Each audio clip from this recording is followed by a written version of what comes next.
The smoky eye, it's been a hit with women for years. It's that darker, more sultry look. You use that heavy eyelid color, kind of smudged, dark eyeliner, both the upper, lower lashes. It adds drama for sure, but it's not exactly a look for the everyday. But in today's Style File, we're showing you how to translate the smoky eye into a daytime-friendly version that is so pretty and so easy to pull off. Studio 5 style and beauty contributor Megan Moore is here to help. Great to see you. Thank you. You kind of look like the smoky eye. I love it. Thanks. Very fall. You're a fan of the smoky eye, but for daytime too? Yeah, I love it because it's something that kind of dresses you up, but it's not so heavy that it looks like, oh, she's going somewhere fancy, right? It's kind of a happy in-between, so great for every day. When we say daytime smoky, that's what we're going for, kind of an in-between look. Yeah, it's not going to be your full dark black smoky smudge look, but it's smoky in the sense that it's going to have the darkest color on both the upper and the lower lash line kind of surrounding the eye, and that's what makes it feel smoky. You changed the smoky eye for me 4 or 5 years ago with the way you described it and how you taught it. I'd worked with professional makeup artists for years prior, but the way you teach it is really approachable and really doable. And you also pointed out in that little tutorial, that little one-on-one lesson I got many years ago,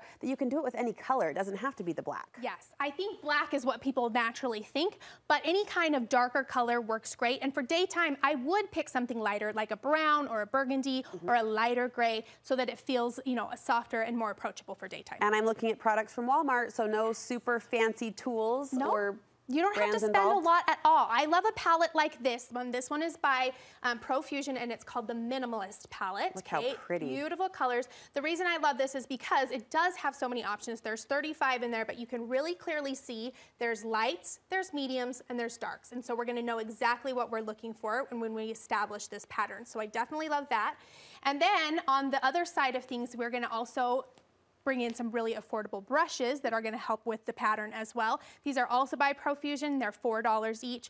And we're going to look for something that is a big blender, a medium, and a small one. We're going to talk about the pattern, but these are the great brushes that I love for that. And I find, tell me your experience with the cheaper eyeshadows, even though the pigment might not be as strong or as long lasting, if you use a good primer, it kind of holds for you and does the same job as a more expensive shadow. For sure, and I really love these. I don't even use a primer on these. My lids don't require one, but if you have creasing as an issue or an oily eyelid, then yes, prime it for sure, and then you're going to have lots of great colors to work with. We're going to see a video in just a minute and see this in action, how it's done. But first, let's talk us through it, kind of give us the ABCs. And I say ABC, it's really 1, 2, 3, right? Right. I call this one 1, 2, 3 smoky. So what you're going to do is you're going to pick your 3 colors, okay? So there's going to be a light, a medium, and dark. And they can be mixed between metallics or mattes, whatever you want. In the same family? Yeah, same family. And if you're working with a palette like this, they're pretty much going to be coordinated to go together no matter what. So you can't really go wrong. So pick your 3 colors, light, medium, and dark. Okay.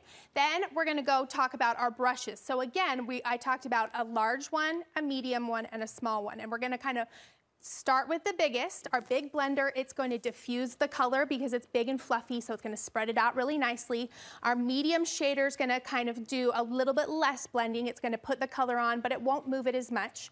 And then our smallest one, this is called a pencil brush, and this one doesn't move a color really at all. So this one's going to be for our darkest, and that's going to go along the lash line, and it's not going to move it around very much. That's your be careful brush. Yes, it's when you're doing a darker color, you already have more pigment, so you don't want to spread it out. Otherwise, you're going to get raccoon eyes, yes, right? Yes. Okay, so those are our steps. So then we're going to take our first one, our lightest color. It's going to be at the top of the ladder. We're going to put that on the lid, right? Underneath the brow. Underneath the brow and a kind of above the crease, right? Then we're going to take a step down the ladder. We're going to go to our medium color, and we're going to put that on the lid with our medium brush. Okay. Then we're going to take one more step down and put it on our darkest color along the lash line, both the upper and the lower. Okay. Now here's the trick. We walked down the ladder. Now we're going to walk back up the ladder to blend it. So we're going to apply our color, big, medium, small, and then we're going to go back up and blend it that way. Blend, blend, blend. Yes, so we're going to go down the ladder and then back up. And if you follow that pattern, no matter what colors you pick, you're going to end up with a beautiful smoky eye, and you will be faster because you know exactly what to reach for when. Let me ask the question I think I already know the answer to.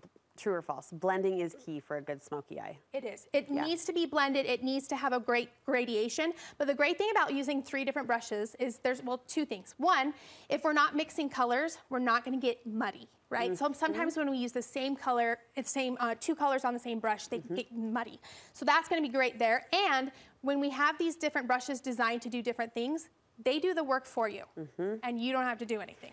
Okay, now we're going to ask all sports announcers to step aside for a minute because Megan's going to give us her live play-by-play of the daytime smoky eye. Cue the tape if we can and talk us through what you just described kind of as we see it in process. Perfect. Okay, so here I am, biggest brush, lightest color, and sweeping that just kind of windshield wiper back and forth above the crease. That's a good way to say it. Yeah, just swipe it on it, and because it's a big brush, it's going to do the blending for me. It's going to diffuse the color really quickly. Okay, so now I'm stepping down a darker color and a smaller brush. This goes on in the crease and all over the lid, and it's going to stay more concentrated because we don't have a big brush.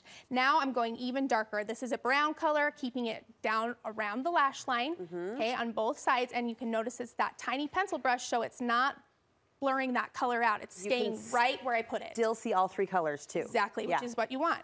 Now we're going to go back up the ladder. So I grabbed my medium brush and I'm blending, blending, blending. Okay, we're going to marry those two colors together. And then we're going to take a step up again. We're going to take our biggest fluffy brush, and it's going to blend the opposite direction. Again, blending, blending, blending. Look how pretty. Right? So easy, so pretty. If you aren't using black or a dark brown, what's your favorite color to smoke with? Burgundy. Yeah? Yeah, I love a burgundy. So, and then this is a bonus tip. You can add a highlight under the brow if you want to, or you can totally leave it as it is. So I did on this one. Today, I didn't add a highlight on my inner corner. I just left it matte. Look how pretty. Isn't that pretty? So and so pretty. Easy. And a subtle line I saw. Yes, so underneath. on the bottom, I take it about a third of the way in. Because it's daytime, I want to keep the middle really open and bright, and I don't want to smoke it all the way underneath. That would be something I do if it's like moodier, darker times, right? Can you hear the makeup light bulbs out there? Ding, ding, ding. This was so helpful, so fun to see. This is what Megan does on her Instagram, so be sure to follow her. And if you want some in-person coaching and teaching, you've got a class coming up at Pinners. I do actually have 2 classes this year. So I'm going to do an eyeshadow class like this one, where I'm going to give you several more patterns to follow, ideas to create. So that will be really fun. And then I'm also doing a class called Shapeshifter, which is all about contour, highlight, and blush placement to structure your face. Beauty Snoop 10 is your code. Use her code to get you a discount on that admission fee. Megan, great job. This was fun. Daytime smoky. We're going to try it.